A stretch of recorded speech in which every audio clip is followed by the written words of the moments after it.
Hey there, in this video we're going to be going over a few things for you to keep in mind as you address your financial health after divorce.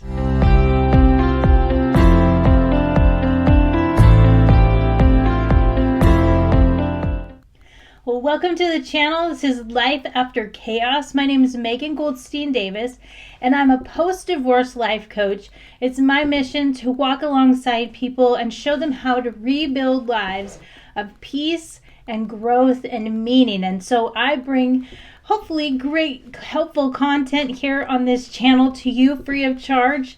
I, of course, do one-on-one life coaching and am setting up to deliver to you all a online course here coming very shortly, hopefully April 2021. Today in this video, I wanted to just talk about some things to keep in mind in your financial health after divorce. First thing I wanted to talk with you about is giving yourself permission to take what you need in this time, not in a selfish or greedy fashion, but that if you find yourself in a place of need, in a season of need, that you ask for help, that you go ahead and you take that charity, that you go ahead and you apply for those, government assistance programs, or you reach out to the churches for maybe energy help with those bills. There's all kinds of different ways that there are other people that can help you run your household and care for your children if that's what you're doing after divorce. So after a divorce, there can be a lot of financial issues. A lot of marriages end because of financial issues. Well, that's one of the biggest reasons for marriages ending in divorce. And so some of that carries over into the after divorce initial season. It doesn't last forever, but it definitely can carry over. And so if that's where you find yourself, you've got to give yourself permission to take the charity. Maybe you've come from a lifestyle where you've typically been the one to offer charity. Maybe you've had a very comfortable lifestyle previously, and now you're finding yourself maybe even in poverty. And that is a season. You've got to get that in your head. This is a season, and there will be a turning of the page. There will be a new season. And I want you to tell yourself that perhaps you'll be able to pay it back. Perhaps you won't. But you will certainly have the opportunity to pay it forward. If there are gifts you have received, if there is a real need in your gut, in your character to pay that back, consider that you'll be able to pay it forward to someone down the road that might find themselves in the same shoes you've walked in, and now you're in a new season where you're able to give to them. It's a beautiful, wonderful experience to do that. And so I encourage you, if you're in this season of need, take stock of where you are, be real honest, and say, I need some help in these places, and reach out for that. Next thing I wanted to talk with you about is if you were a homeowner, or even if you rented, if your name was not on the utilities, then you may find in your now season post-divorce that you will have no record of being, what they're looking for is a good customer, paying customer.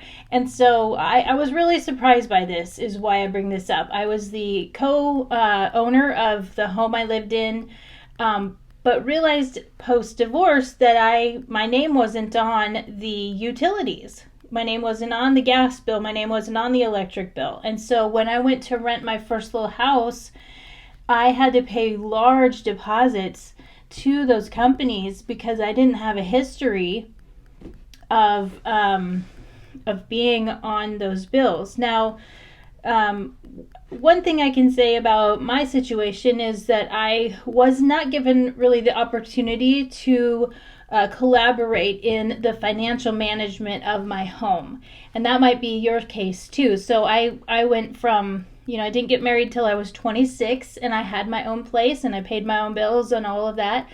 But then for that decade I was married, I really wasn't given the opportunity to collaborate in the financial management of our home. And so coming out of that divorce, learning to manage and pay my bills again on my own was just sort of like, it was like riding a bike. I mean, it wasn't, I got it back, but it was almost a skill set that I had to re-establish, and that's when I realized that these utility bills are really important for you to have your name on. So if you're watching this video and you're not divorced yet, but maybe you worry that it might be going that way in your marriage, maybe right now just check that your name is on those utilities. Otherwise, keep in mind that you may be looking forward to paying large deposits with the utility companies, gas, the electric. I don't think cable required that, but definitely gas and electric were the two that were big deposits. So keep that in mind. Another thing I wanted to address with you is credit and joint accounts. If you have had credit, credit card accounts and things, bank accounts and things that are joint, most married people do have some kind of accounts that are joint. You want to really make sure that those are securely separated, that what is in your name is truly yours and is safe, and that everything has been properly distributed that way. One thing that can happen in a marriage, most marriages that end in divorce have some kind of financial stressors that happen. It's one of the biggest reasons for divorce, actually, is financial issues. So if your credit score is low, that could be a possibility for you. And if you're, maybe you need to start a new fresh bank account that is just yours alone, maybe just separating those accounts and getting your name only on things, just making sure everything is secure. One thing that, can happen is, especially with credit, is something, maybe you've never heard this term, but something called financial infidelity. And that's when one spouse either charges up lots of expenses without the knowledge of the other, or even in that other spouse's name, and it's just a secret. It's it's not revealed, it's not shared, and that can be a really hard thing to walk through. You may not have even known that was happening until your divorce and everything was kind of sorting out. So if that's the case, don't panic. Don't panic. Just take one thing at a time. Rebuilding your credit score is going to be very important.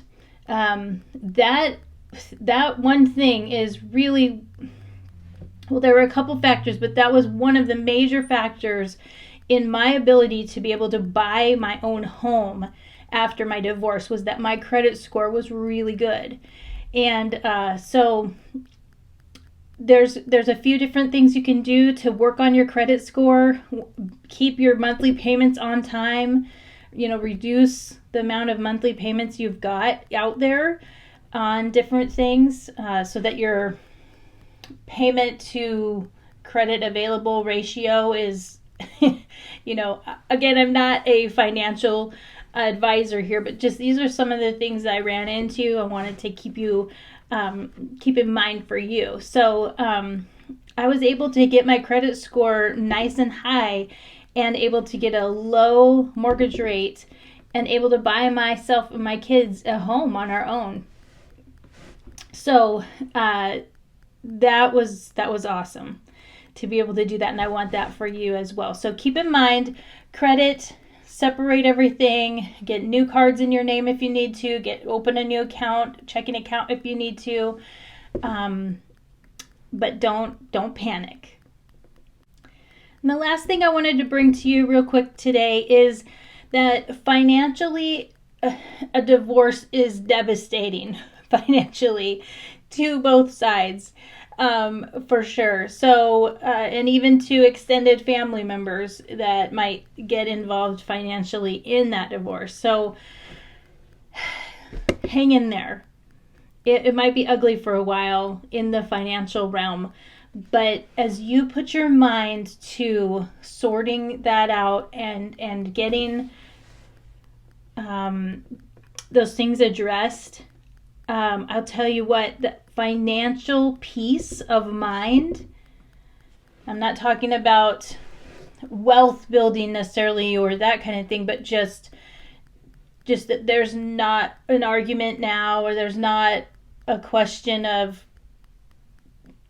fairness in the division of the income of the household, or even, like I mentioned, financial infidelity happening. There's peace when it comes to your finances. There's peace.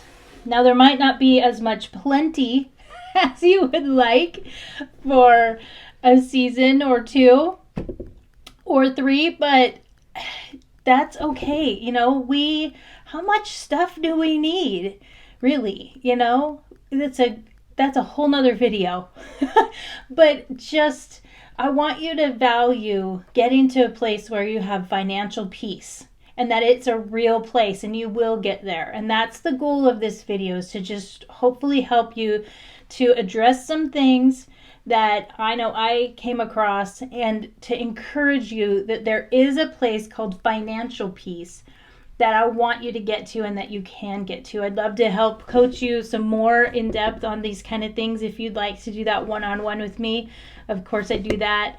And then I wanted to just give a little shout out here that I am getting ready in the next month and a half or so to release my first online course that will take you through lots of different lessons on how to rebuild your life after divorce and find peace and growth and meaning.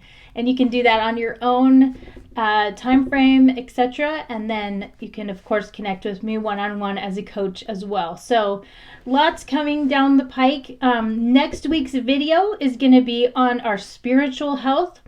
So stay tuned for that. Of course, like, subscribe, get the notifications so that you're up to date on everything I put out. And it's getting fun, my friends. Hang in there. There is so much life after the chaos of divorce, and I want you to have all that you are meant to have. Take care. Bye-bye.